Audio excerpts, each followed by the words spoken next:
Good evening, everyone, and welcome to the BLAST session on Argumentative and Debative Writing.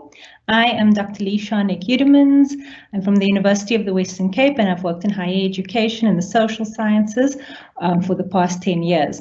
Really pleased to be with you here tonight and to offer some insight on a topic that I think is really important, is a really important part of the work that we do as academics. So I hope that you won't expect this to be a prescriptive session, in the sense where I am telling you exactly how to do things. That's not going to work because all of your projects are unique to your discipline, your field of study, your personal interests, and even the kinds of research we are able to do, right, across time and space. So this is going to be more of a discursive presentation this evening, and I hope that we'll have lots of time to engage in the Q&A, through that we can also kind of refine and think through some of the issues that might be raised. So let's go.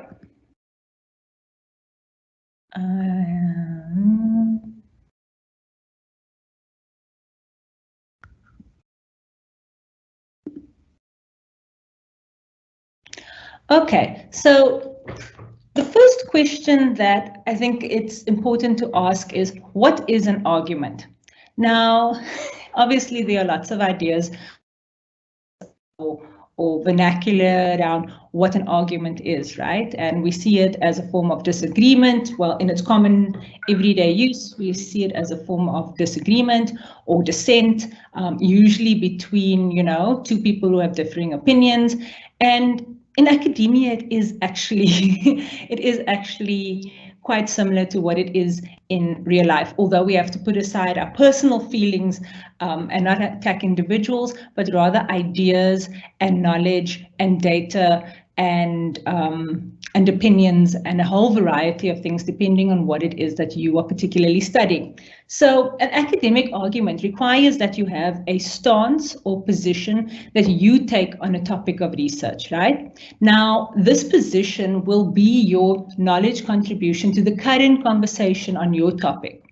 Now, as you begin your research, or I'm not sure in what space you are, or in terms of your trajectory with your postgraduate studies, but this is something that we have to actually really pause and think about.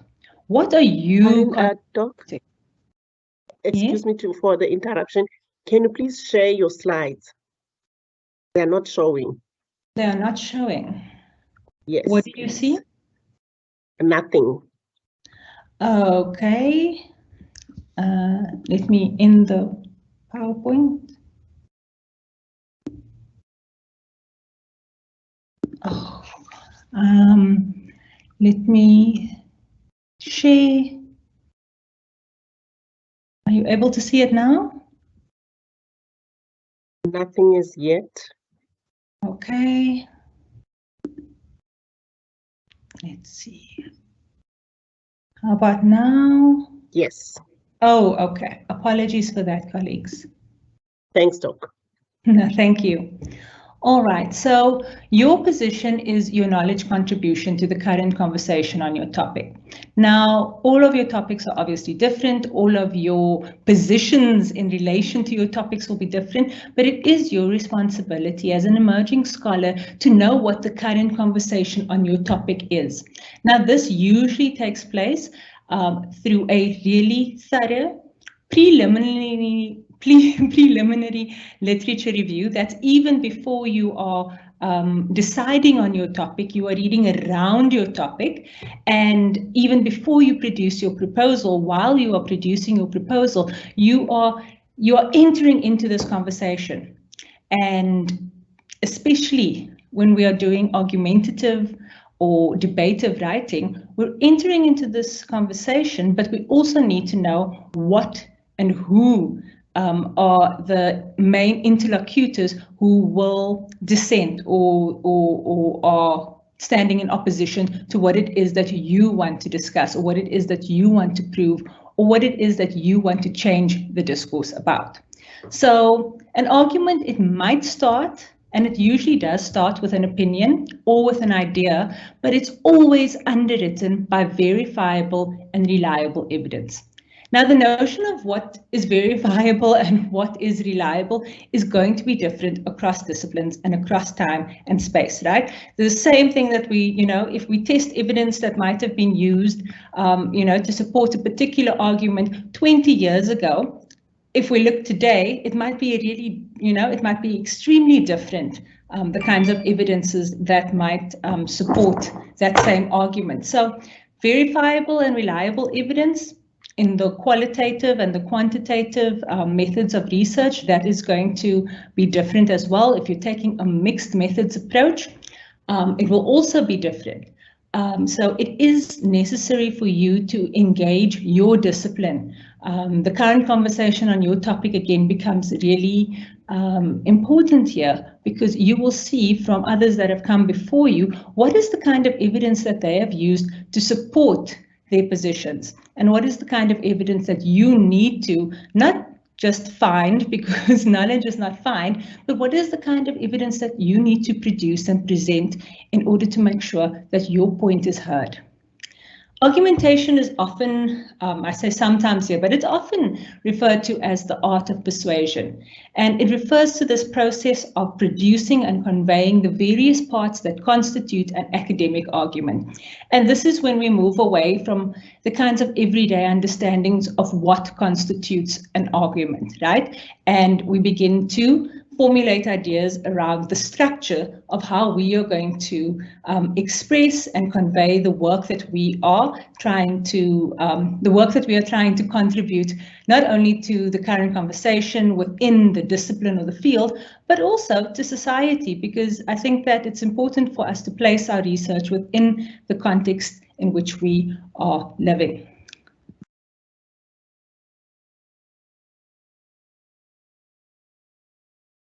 All right, I love this quote, and it says that nearly all scholarly writing makes an argument.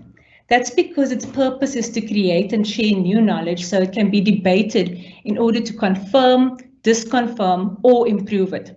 That arguing takes place mostly in journals and scholarly books and at conferences. It's called the scholarly conversation, and it's that conversation that moves forward what we know as humans. Now, your dissertation is going to be the first major contribution you will make to the scholarly conversation on your area of expertise. And I say the first major contribution because if you are going to follow a academic trajectory, you will be producing lots and lots of more arguments as you move through it. So you will contribute to the scholarly conversation. You become a part of a really expansive scholarly community. As we know, many of the topics that we study are studied obviously in other contexts, and those contexts really do play a role in shaping how knowledge is produced in that particular time and in that particular space. So it's important that you locate yourself within the broader conversation, but also that you extend yourself into the broader scholarly community. Now, your first readers are going to be your supervisors or your supervisor and the external examiners who will assess your thesis. So that's your first audience, and usually that's an audience of about 4 to 5 people. But that's again only where it starts. Thereafter, especially if you are going to follow an academic trajectory, you will have a much larger, rapidly expanding audience who will engage your work. And hopefully they'll use your work to produce their own arguments. In doing this, we participate in the process of knowledge production. And I think that if we go back to the quote before, we can't underestimate how important it is that it's called and I'll just quote over here, it's called the scholarly conversation, and it's that conversation that moves forward what we humans know. Sorry about that. And that is us participating in that process of knowledge production, right? It also assumes, and this will be debated across the various disciplines in which we are working, but it also it assumes that knowledge is not static, right? That knowledge is arguable, that it is flexible, that it is interpretive, and it can be interpreted, and that knowledge also depends on how knowledge is seen, depends on who is looking at it. But for the purposes of this presentation, I want us to think about the production of new knowledge as a way to advance the field. And in doing so, we engage in a friendly, robust, and critical conversation. Now, the methods of convincing that you will use will differ according to your discipline, but we usually depend on fact-based evidence acquired through rigorous research methods. Now, the notion of fact-based evidence might be rejected in some fields of inquiry, but it might also be the golden standard in others, and it really is up to you as a scholar working with your supervisor to discern what that evidence is, the kind of evidence that you need to produce in order to make the argument that your thesis will bring across. Now, thank you.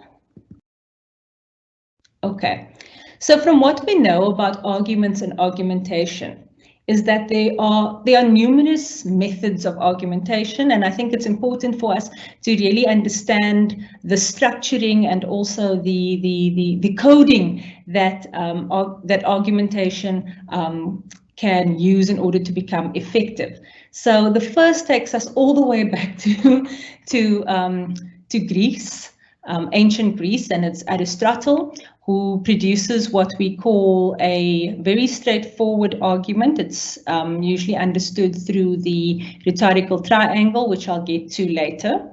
Then we have the Tolman argument. Now, Tolman, so Aristotle, I think we all know, was a very famous Greek philosopher.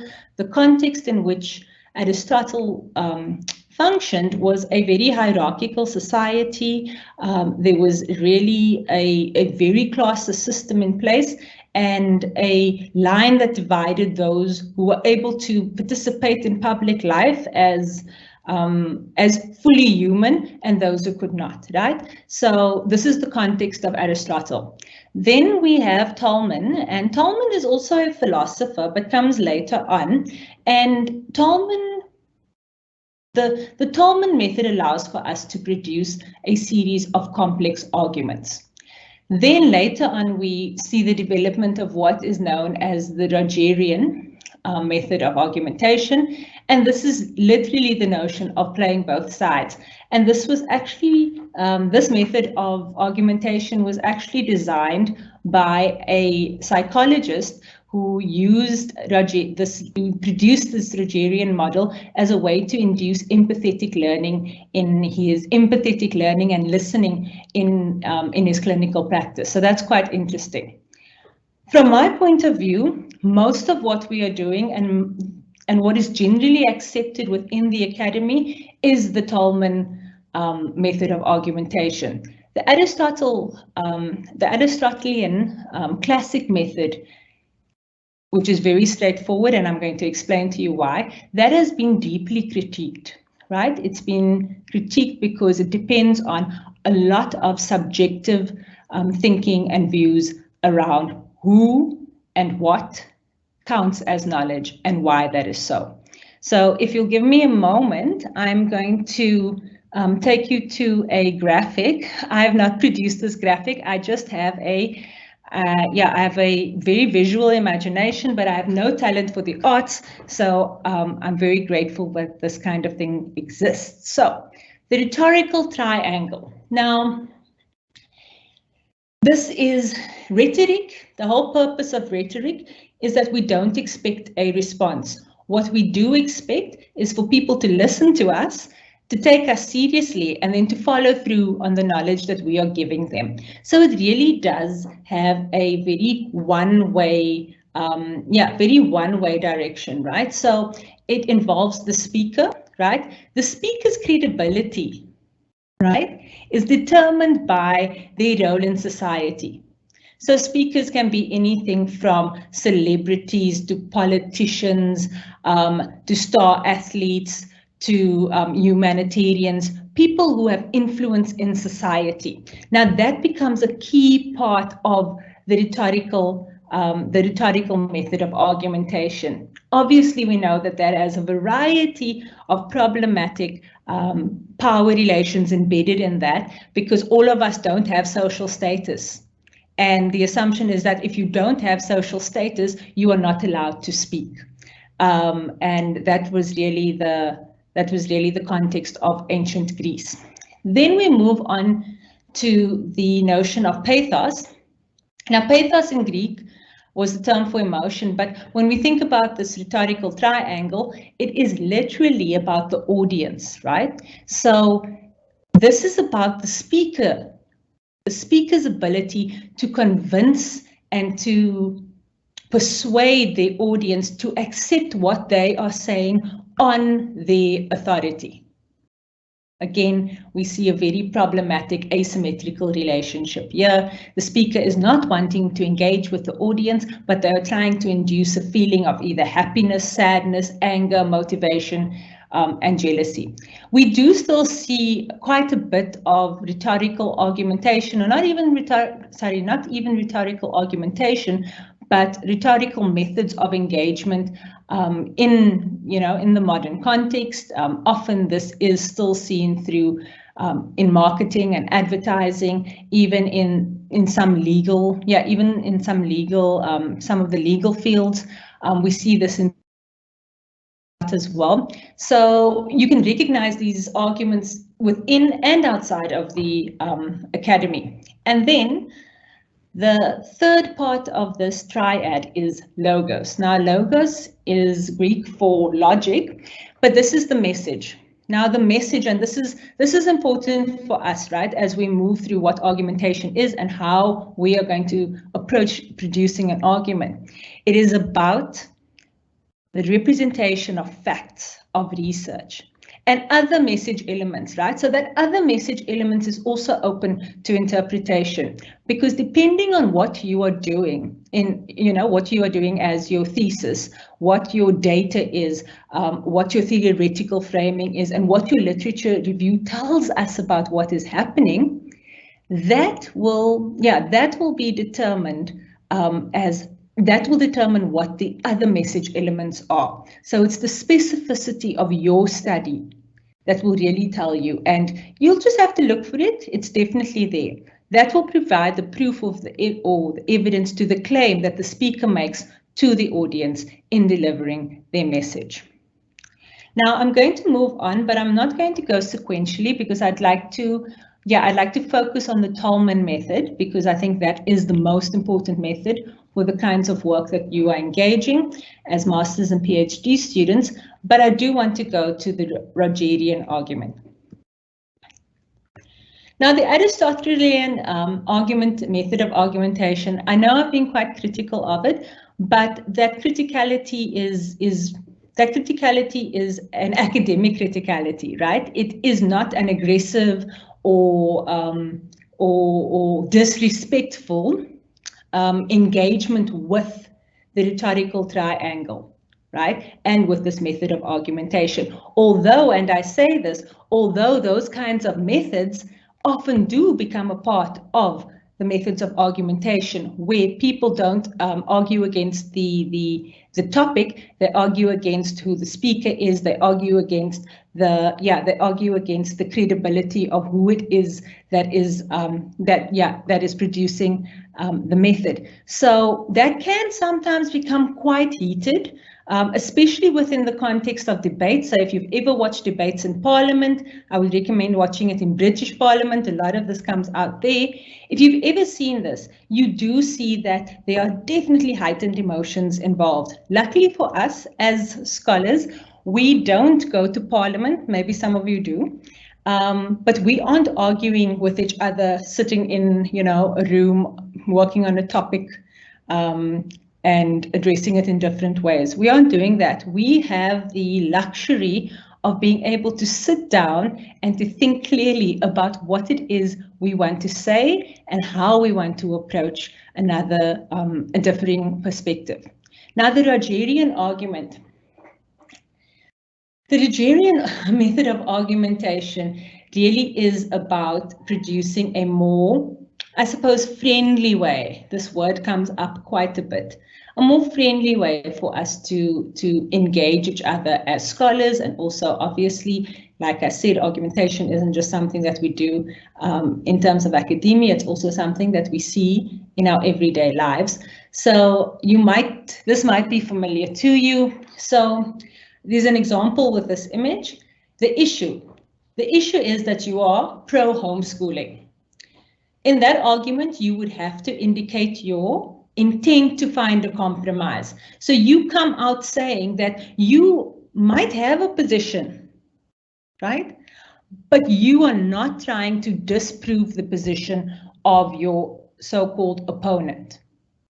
What you are actually trying to do is you're trying to gain a really deep understanding of the positions of those who oppose, in this case, homeschooling, right?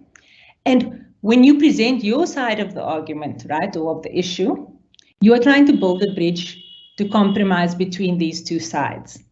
And so you're looking at the common elements, you're looking at where where you agree, where you disagree, you're looking at things like context, and a whole variety of other sections and so a whole variety of other factors and contextual elements that will establish this bridge.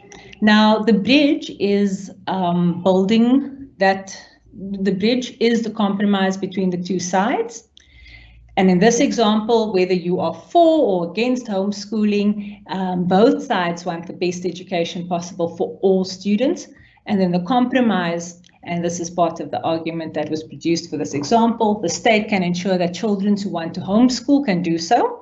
So the pro-homeschooling gets what they want, while it also ensures that homeschool students receive a high-quality education in a safe environment with information and access to standardized testing.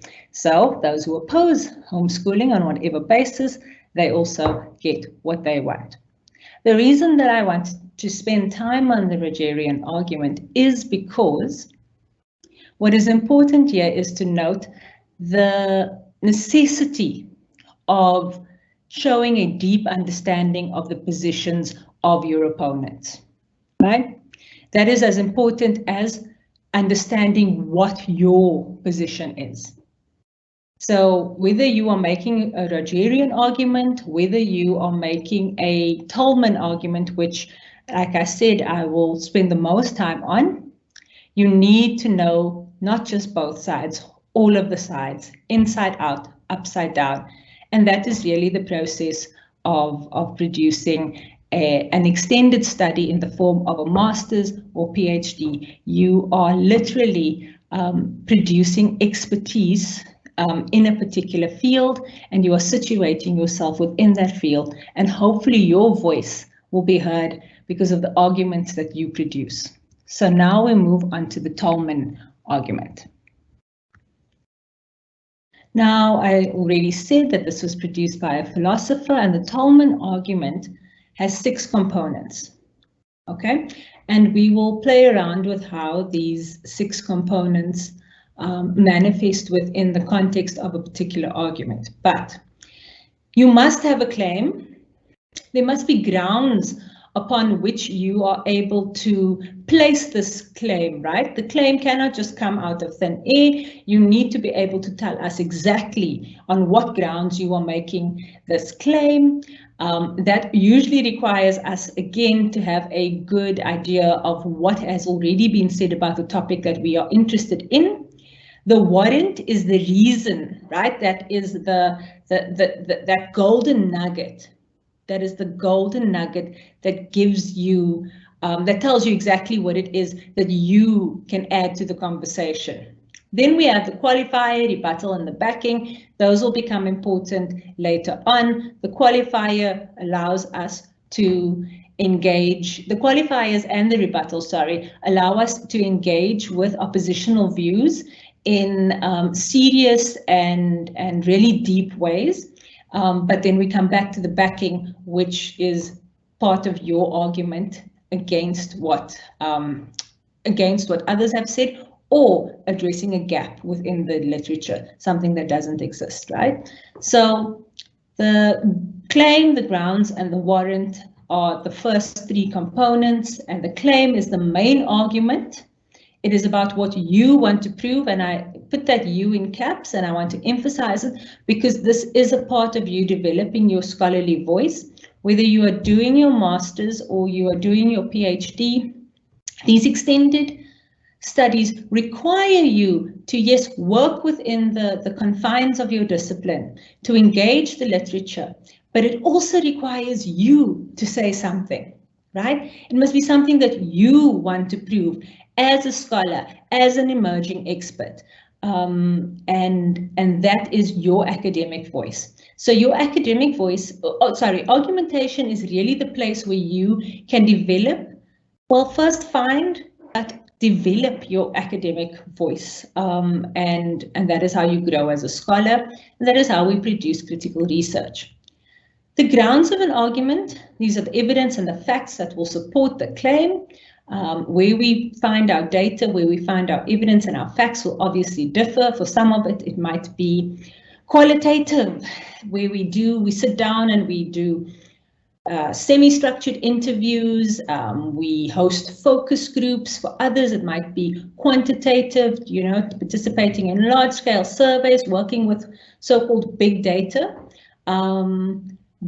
But whatever your evidence and your facts are, right, you need to be able to articulate them as the grounds of your argument. Now, the warrant is either implied or simply stated. This is good for you to know, especially when you are trying to identify arguments within the work of others. So the warrant is either implied or stated explicitly, and it is the assumption that links the grounds to the claim. Now, I want to take you to the next example, because I think that this is really going to put it into context for us.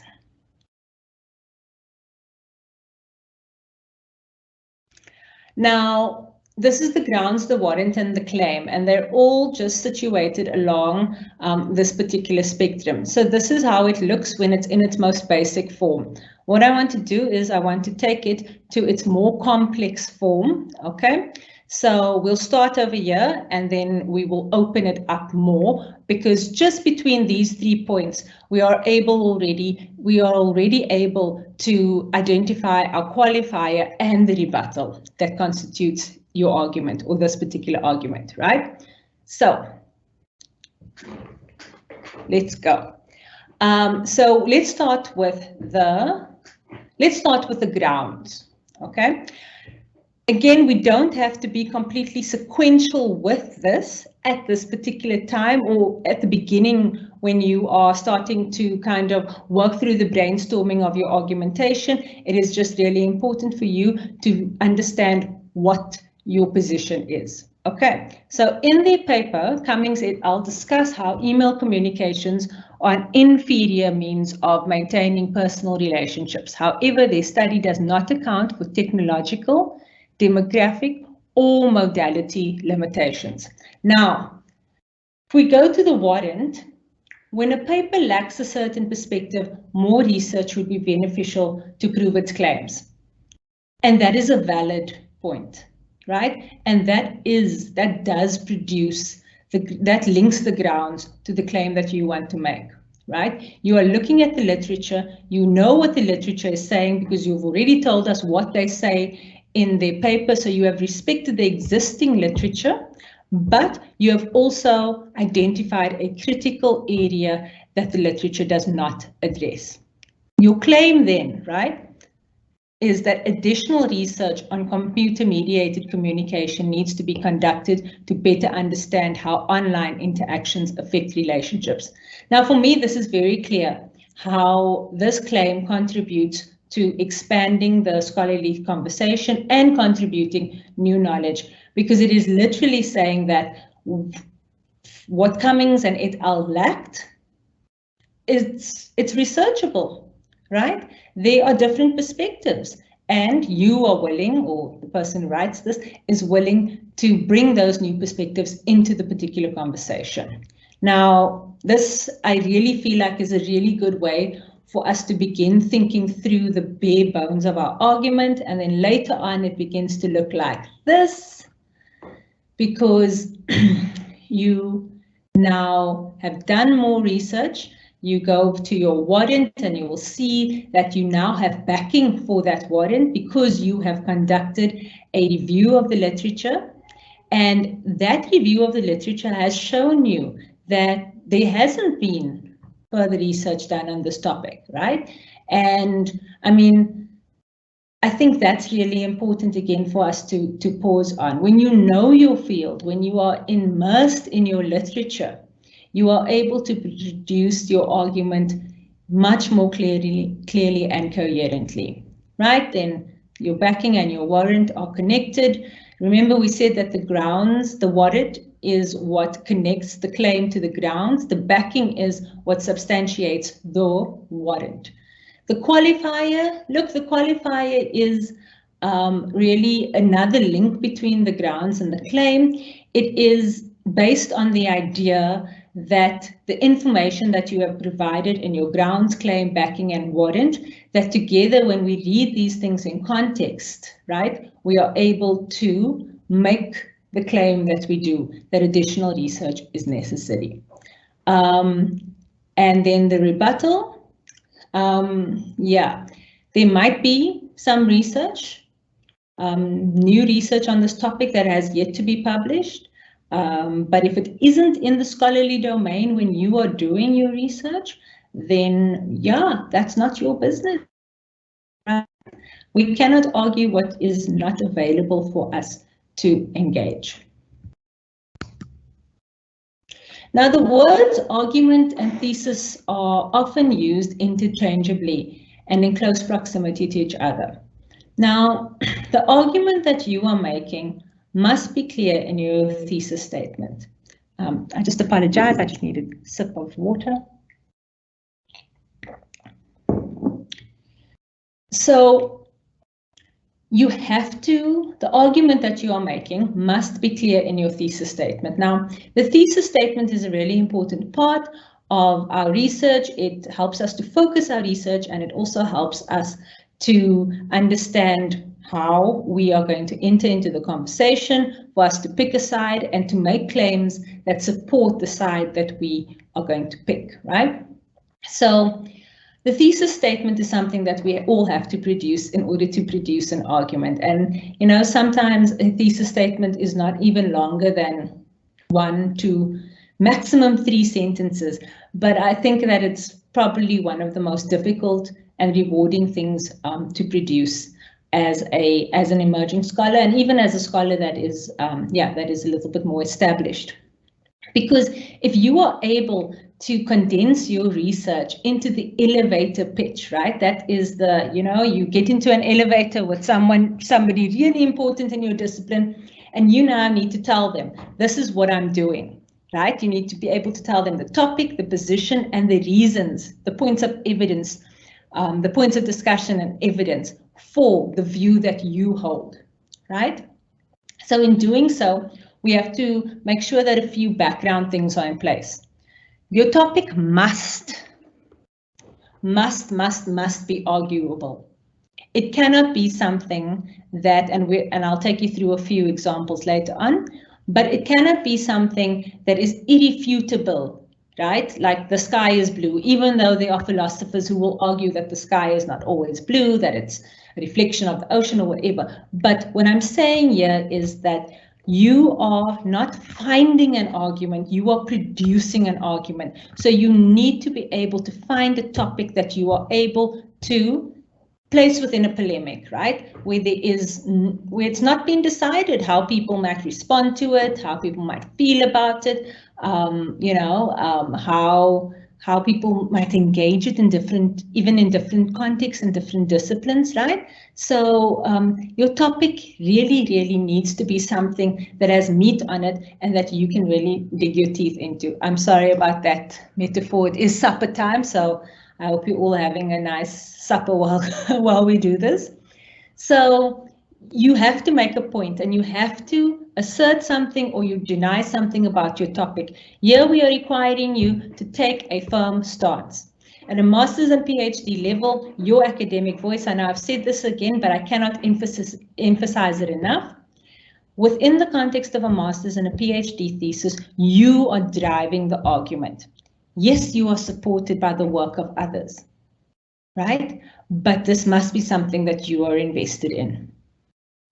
So there must be some level of probability of being true. So, bet on yourself as you think through your argument and the arguments that might be made against it.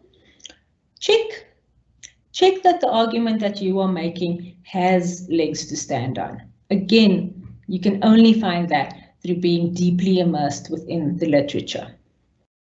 So there must be a level of probability of being true, but it should not be generally accepted as true, because then we don't have, then there's no point of us making an argument. There must be room for disagreement, and you must take a position, since the position will help you to formulate your thesis statement. Right, that's just a graphic. I just think maybe that wasn't a good graphic to use. I didn't give you a trigger warning, but it was literally just breaking down the argument or dissecting the argument on a graphic with a frog. Now, 3 C's to remember, right? Concise. A good thesis statement is short and sweet. Don't use more words than necessary. I've already said this earlier, but state your point clearly and directly in 1 or 2 sentences. This is the hardest thing you will do. Sometimes it's easier to write thousands and thousands of words than it is to actually write 1 or 2 sentences. It must be contentious.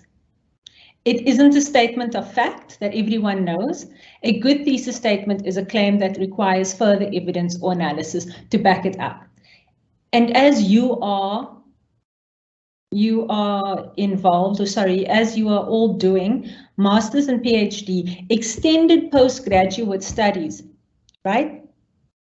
That good thesis statement needs to basically sustain your interest and the interest of your supervisor, I think is important, for the period of 2 years that it maybe takes to do your master's, or however many years you want to take. It needs to be able to sustain itself, right? It must warrant the time that you take to do your PhD or to do your master's. And I think that is also really important, right? The deep work of doing research, and you all know this, and I think that it's important for us to all be reminded that, yeah, it's not easy. You guys are doing the really deep and hard work of research, which is reading and exploring the field, producing empirical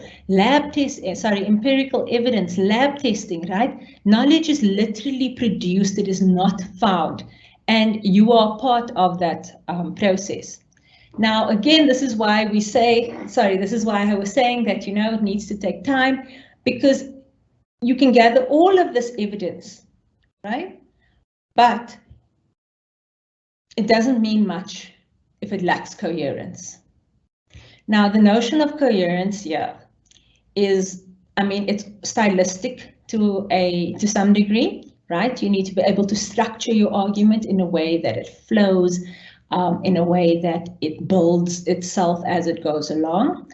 But also, the coherence comes through when someone who is not directly related to your field is able to maybe not understand, but follow your argument, because it meets the standard, or it meets the requirements of what we generally know about arguments. And I think that is a really difficult thing to do, but I think that it's a very rewarding skill for us all to hone, because it will really stand us in good stead as we disseminate our research.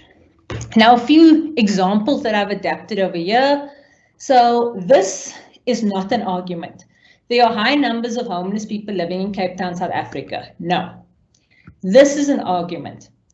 Homeless people in Cape Town should be given access to services such as regular meals, public restrooms, and safe camping facilities, because it would improve life for all inhabitants in the city, right? Now, this is not fact. This is a statement that some people will agree with and some might not. There are a range of strong opinions out there about this topic.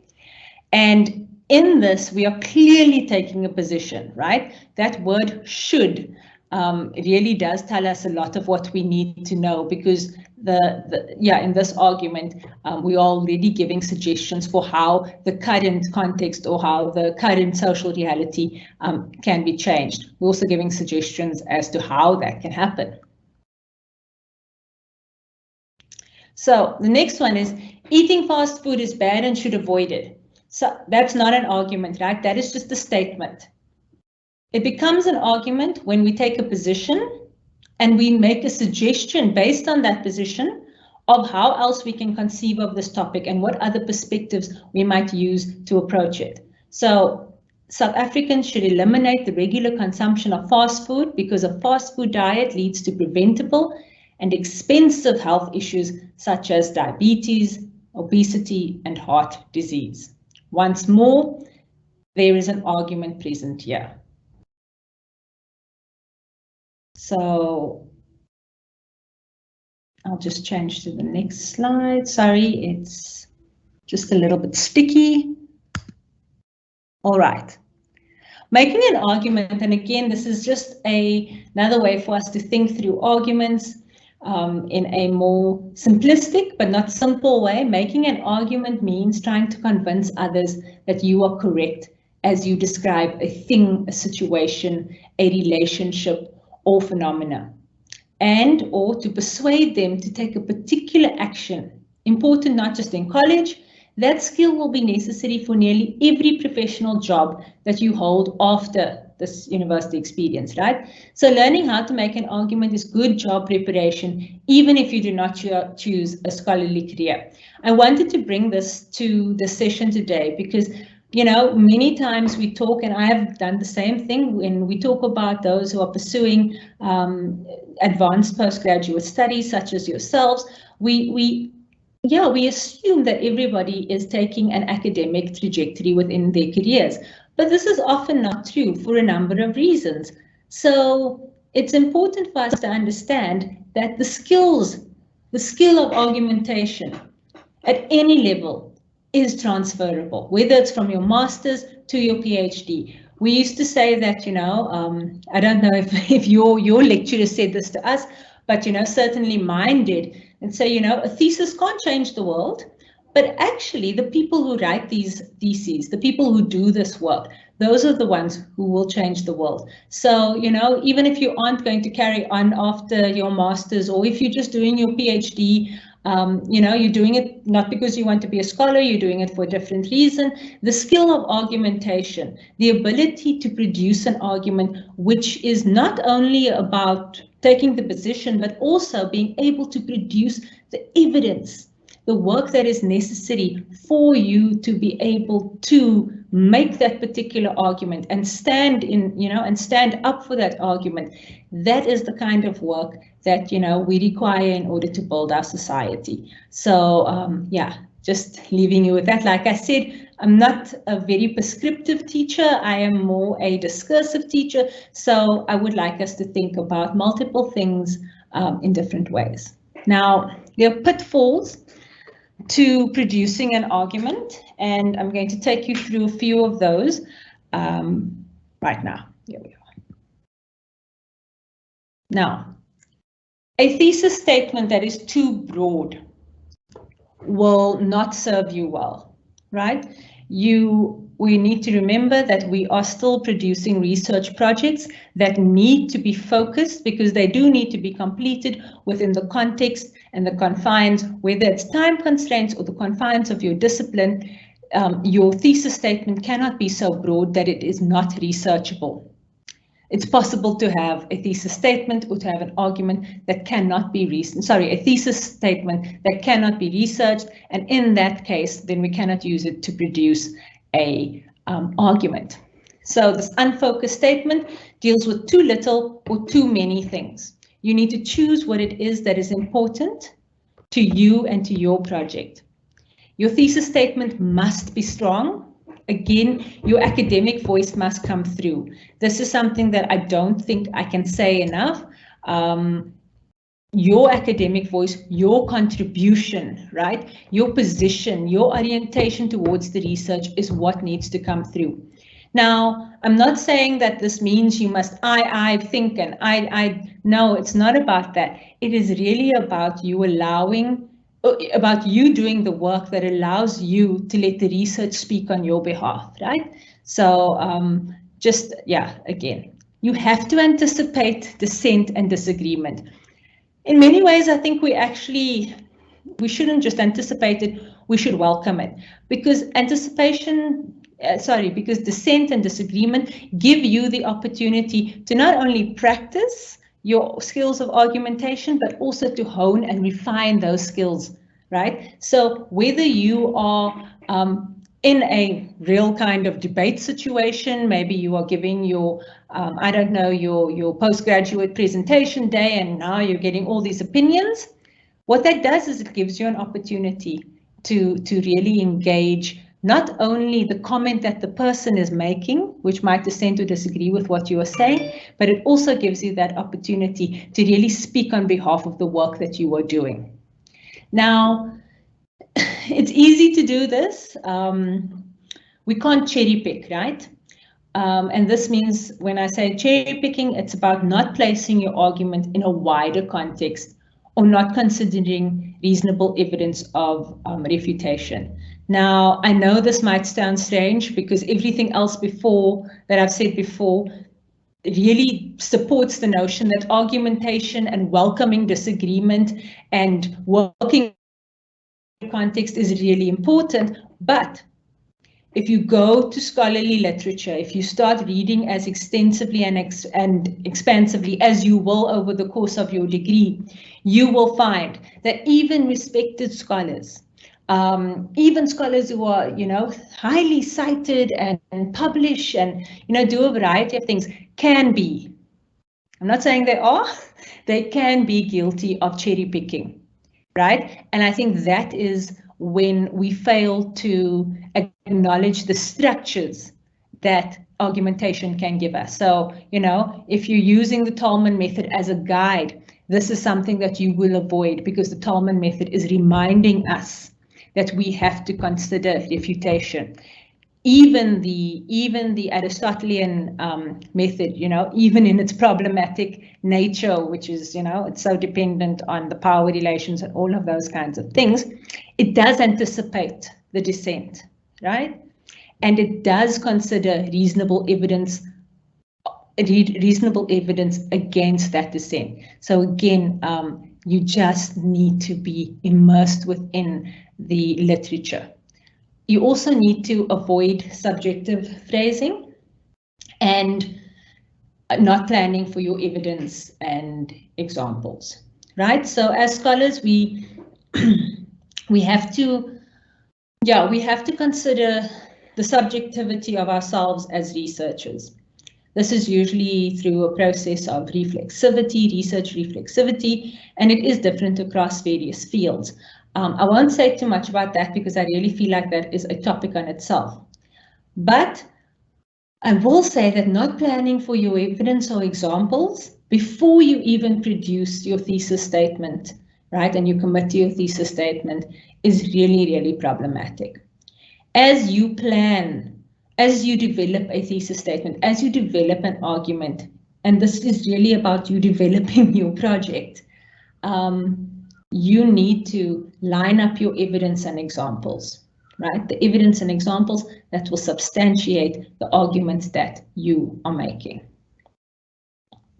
And I'll just go back here, sorry, just 3 slides, which brings me back to the 3 C's.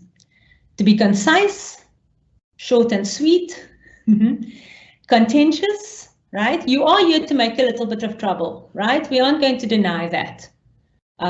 This is not things, you are not doing things that people can find through a Google search or on Wikipedia. You are doing things that somebody with intensive and advanced research training can do, right? That is how important the work that you are doing is.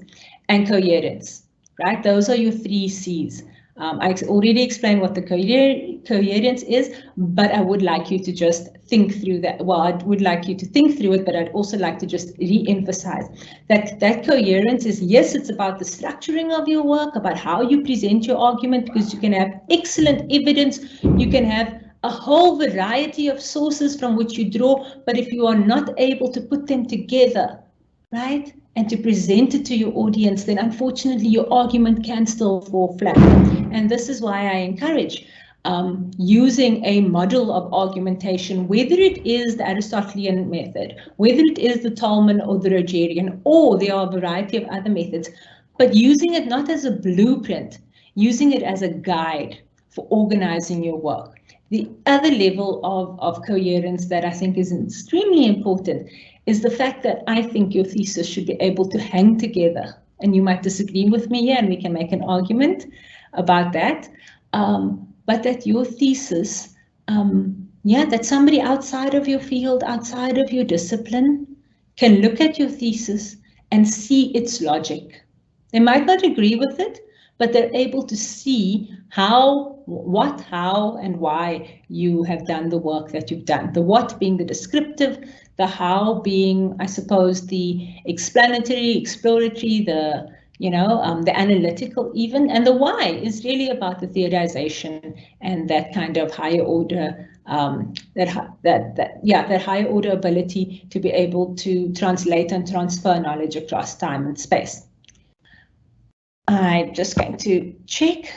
All right, I have one more slide, and I hope that this will become something quite interesting for us to discuss through the Q&A. And this is a model that I was taught to develop a thesis statement. And I would really encourage you to, we do have some time for Q&A, so maybe if you want to write your statement, you can write your statement in the the questions and answers box if you like, or you can just write it on a notepad and practice it. But the notion of, or the practice of an instant thesis is to start with what is known. Again, we only know what is known by doing the research. And the first step in the research is always the literature and the literature review. I know I keep mentioning the literature review, and I'm sure that you will have a blast session on that. It's not that I'm obsessed with literature reviews. It's just that the importance of a thorough literature review will set you up not only for producing your thesis and an argument, but for the entire thesis that you are doing. So we start with what is already known. So although it is generally believed that elections are, and you tell us what it is, what do people believe about elections, right? What is the general or the opposite opinion of what you are going to take? Nevertheless is your idea. You bring something new, you bring a position that speaks to the although. And then because evidence, examples, however many number you need in order to prove your argument, in order to substantiate it. Now, the point of the argument, at least the way that we do it in its most reasonable sense in academia, is not really the Aristotelian way where you really want to invoke emotion and you want people to accept what you're saying. It's not about that. It's being able to produce a clear and coherent argument, even in the face of critique, and in the face of critique, right? So there's a nuance over there that you invite that disagreement, because that disagreement allows your argument to shine through as an alternative view, as a novel idea, and perhaps sometimes even just a completely new way of doing things, thinking about things, and being in the world.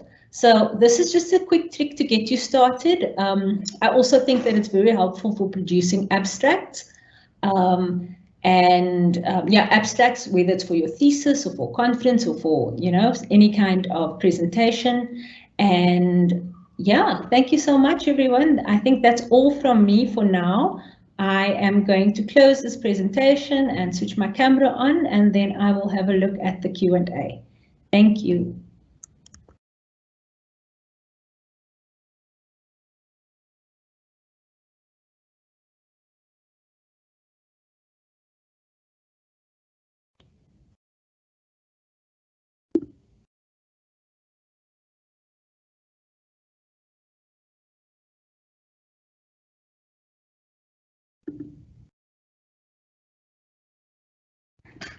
Okay, just waiting for the Q&A to download. All right, we have, ooh, lovely. A few questions coming through. Okay, what's the difference? So we have we have a question here. It says, what's the difference between a thesis statement and a problem statement? Thank you so much for that question. Now, the thesis statement is the declaration of what your opinion is, right? And what it is that you are going to do. The problem statement is really the why of how you are going to do it. It's literally telling us, it's in its title, right? It's telling us, what is the problem that you have? Or what is the problem that you have noticed, the problem that you have observed? Then from that, you begin to produce your thesis statement, which becomes part of, which then leads you to producing an extended argument. Now, the problem statement, in some contexts, the problem statement might be 1 or 2 lines, but and I've seen this with some of the UNISA proposals as well, I think that an extended problem statement also plays the role of contextualizing the study that you are going to embark on. So I think this is something that you must really take your time with, because it gives you it actually gives you the information and also the structure for thinking about the production of your thesis statement, which again, we need your thesis statement in order to produce the argument, right? So that tells us what the meat of your project is about. I'm just checking if there is another question coming through.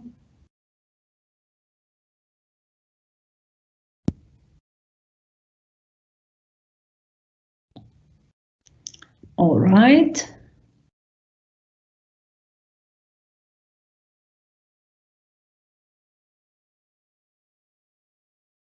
Okay, there aren't any more questions right now. If you do, okay, here's another. We have more of a comment, and I think this is a very important comment. It appears there is a relationship between reading with meaning, thinking, and writing. Absolutely. Absolutely. We don't read. Thank you so much for this question, Anonymous. It really gives me an opportunity to expand on this. We don't read for information at the level that you are at. Information, we extract information and we use it. We are reading for, and we are reading critically, and we are reading for arguments. What are people saying about the world and why are they saying that? Right? What is the basis? What is the basis of what they are saying? How are they able to make the claims that they are able to do? So the informational things, we can get that anywhere, but you need to be able to discern what is being said, how, by whom, why, and how that constitutes a particular worldview or particular approach to a topic that you are going to dispute. I mean, the work of thinking and writing, thank you so much, Anonymous. Yeah, I mean, thinking is rethinking and writing is rewriting. These are not only dialogical, but also dialectical processes that you go through as masters and PhD students, for us as scholars as well. And I mean, yeah, we said these things can be transferred into so many real life social contexts. Another question here is making your voice known without voicing your opinion. Now, thank you for this again. This is a really important question. All of them are and have been. I don't know, right? And I'm saying this because there are so many differing opinions on this. In some of the social sciences, such as even in politics, in gender studies, in a variety of various fields, right? Your voice, your academic voice is informed by your opinion, but it is supported by the research that you have done. So your opinion does matter, but it's not just your opinion. It's not the opinion that we have when we, sitting across each other at dinner. It is your researched and your substantiated opinion. That is your voice. So especially for those of you who are working on projects that, it might be real passion projects, and I hope everybody's master's and PhD is a passion project. But you have an opinion. You have a human opinion that brought you to this topic. The challenge is now for you to place that very human opinion within the construct of academic writing, right, and the production of a thesis. But that's still you, and that's still your work, and that's still your opinion. So the skill of doing that is really important to develop. And we only develop it through practice. I feel like I'm still developing it every time I return to my research. Okay. So we have another question from, I think these are all anonymous questions, but anyways, we have another question from best practice. How many arguments can one have in their research study to qualify it as a good research piece? So my initial response to this is we don't count, we weigh. It's not about quality. It's not about quantity, it's about quality. Right? So in terms of the arguments, you need to look at the evidence that you have, and the evidence, like I said, can be very different. It can be, it can come from testing in labs, it can be data collection, whether that's online or in person, empirical, whatever, right? You need to assess the data that you have and what that data is telling you about the topic of your research. Right, and your thesis statement and the arguments that you want to make. So that data then needs to inform the work. So a lot of this work doesn't get done before you've gone into the field, before you've done your data collection, right? So this is again, and I'll go back to that question about the relationships that we have between the various processes and the various parts of the thesis, right? Is that your theoretical frame, your literature review informs your theoretical framework. Your theoretical framework will inform your research methodology, and your research methodology, methods and methodologies, those will inform how you collect your data and also what data it is that you, what the data is that you have received, right? So once you have that data, you are able to look at it and you're able to assess that actually these parts of the data support the hypothesis that I had when I produced my thesis statement, right? So again, it's really about that balance, that dancing between the two. When you are in the initial or the preliminary phases of your research, maybe you're still producing your proposal. I would say that, even then, imagine in your head, imagine the kind of evidence that it is that you want, right? The evidence that it is you would like to find, and to use that as a guide for choosing theoretical frameworks for these research methodologies. Now, this is not about cherry picking here. This is really about you having the vision. This is about you envisioning your project. As researchers, we have to stay open, whether or not that changes, right? It's inconsequential because you will follow what the data is telling you, and that should guide your project. And I know that I've said data in a lot of different formats, and I did not mention textual data. Textual data in a variety of fields is very important, obviously, and there are methods, and that also constitutes what we would call a data set. If you are analyzing particular policies, or you are analyzing literature or popular culture, that also counts. That also counts as as data.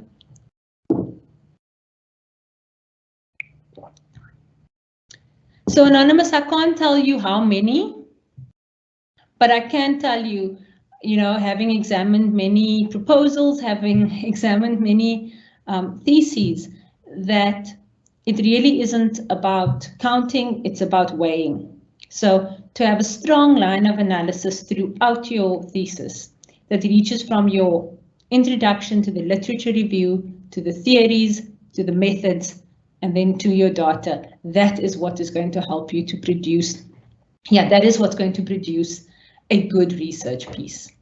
And argumentation flows through all of those, because at various points, you will have to speak to what your data is saying, and that will require you to have an opinion, that will require you to, respond to the research of others or the opinions of others, or even sometimes we respond to our data in critical ways. Okay, any more questions, comments?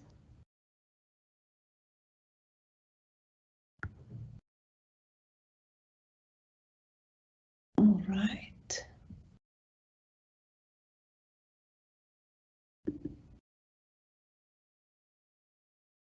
Oops, sorry.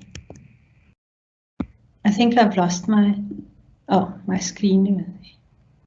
Okay. Oh, thank you so much. I see another question here, and it is about the Tolman method of... Sorry, I'm trying to read this over here. There's a few things on the screen. What Tolman model seems to be useful? What is followed? What is presented first? The claim followed by what? Followed by what? Okay, I'm actually going to go back for you so that you can catch this. I will share my screen once more. Sorry, I'll place my camera off. And then I will share my screen.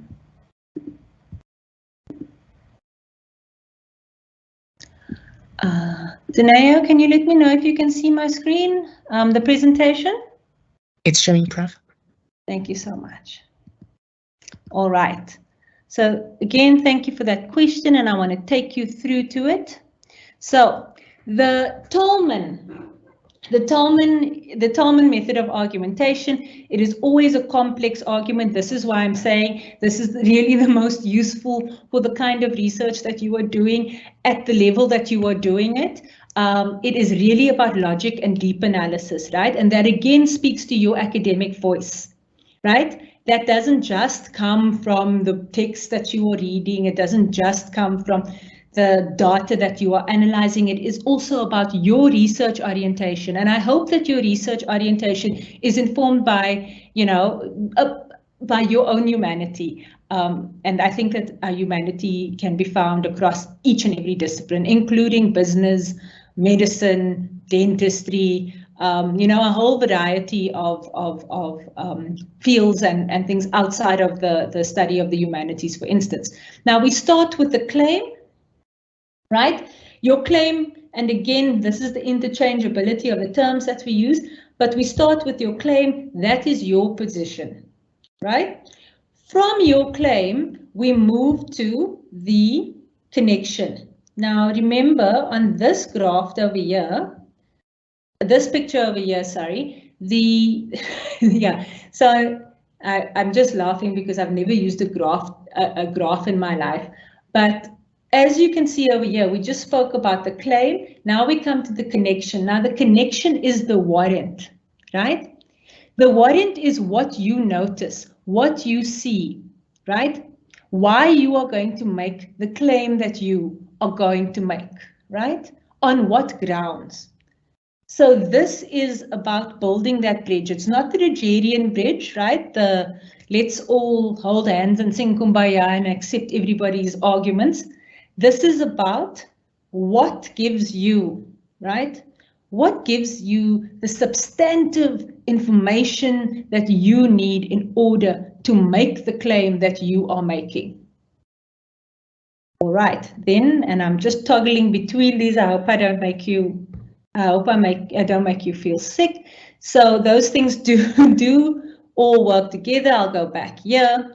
Then you have the connection. Sorry, I've already spoke about the connection. The connection is you building that bridge, right? And that bridge is between your claim and your grounds for that claim, right? And that is backed by a variety of sources, right? We've spoken about that. This is through your literature. It may be backed by your data. It may be, by your literature, by your data, by even sometimes, some researchers will use methods such as storytelling, methods such as, sorry, I had it now. I was reading something interesting. Speculative methods as well. I've been seeing this a lot in the technological sciences. So you use that backing, right? And that backing stands and it helps you to develop that particular connection. Then from there, you move to your qualifier. Now I'm going to take you here. And this qualifier is actually really important, right? It is about your vision. It isn't always said with complete certainty because you can see here, this is research that still needs to be done. So in your proposal, you will also write in, you will write in these kinds of tentative terms, right? So you want to then, the connection is there, we've established the connection, but you just want to qualify that. Okay, and that's about, it's like walking on a bridge and you get to your midway point and you say, I've come from here, I'm pausing over there, and this is the outcome, right? Or this is the response. So you have your, so you have your qualifier. Now, I'll just go back over here. Then we have the rebuttal, right? And rebuttal really is about, in some ways, it is about watching your back, right? It's about leaving space for you to be critiqued, right? But also you leaving that space with the full knowledge that your argument, right, still stands. There cannot be a rebuttal that crushes your argument because you have already taken on the work of producing an argument. And you've produced an argument that is structured, that is clear, and that is well substantiated. And you can even go back to the 3 C's with me, which is about how concise, contentious, and coherent your project is. So read these things together as well, right? Take Tolman as your guide, but then think through the 3 C's while you are working with Tolman, right? Think through the pitfalls, right? And use those as markers within your research, right? That will draw your attention to the fact that you are not just conveying information. You are actually, I think that at any level, a master's, a PhD, almost any topic, there's something creative about it. There's something artistic about it, something poetic about it, really. And I know that might sound strange, but I really do think that it is an art of argumentation, an art of doing academic writing. And I think as a new generation of scholars, we really do want to produce, and I'm sorry, I'm using the royal we there. Please feel free to argue the point, But I was saying that I really do think that this, this generation of scholarship that is coming up is really leaving space for us to not only produce extremely intellectual work of an extremely high standard, but also to do so while serving society and while serving our society and our communities at so many various levels. I'm just going to exit so that I can go back to the Q&A and show.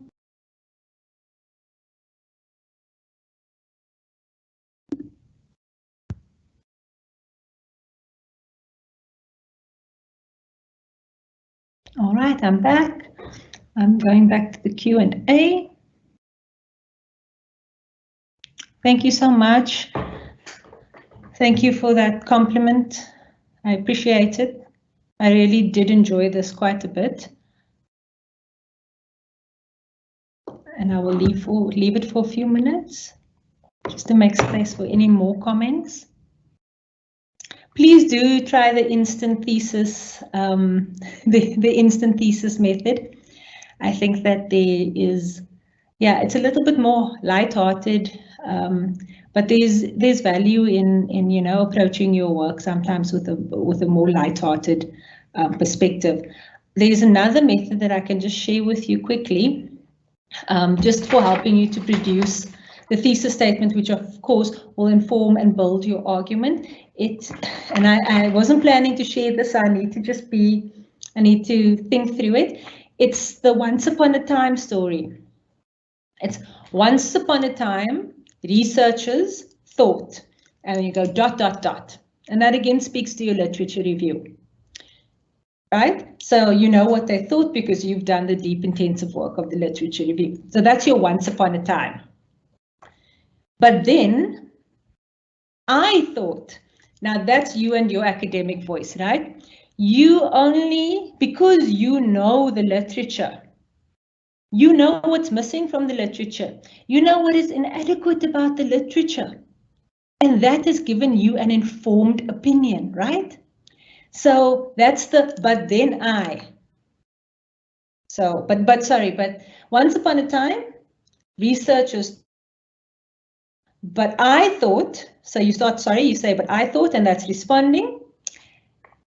And then what did you do? After you had that thought, what did you do, right? So you can say, but then I decided to conduct an empirical study on the ways in which individuals consume fast food over, you know, a particular period of time.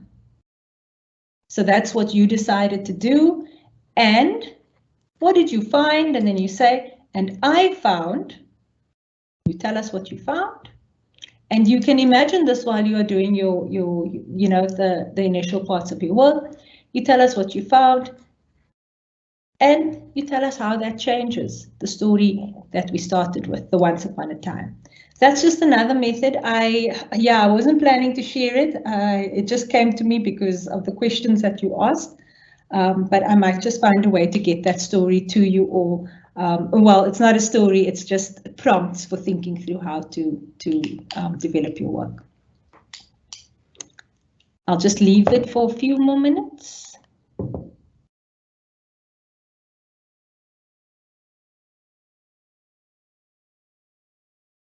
Questions, comments, arguments. Thank you so much. Thank you so much. Thank you. This is a very kind group. Thank you so much. Deneo?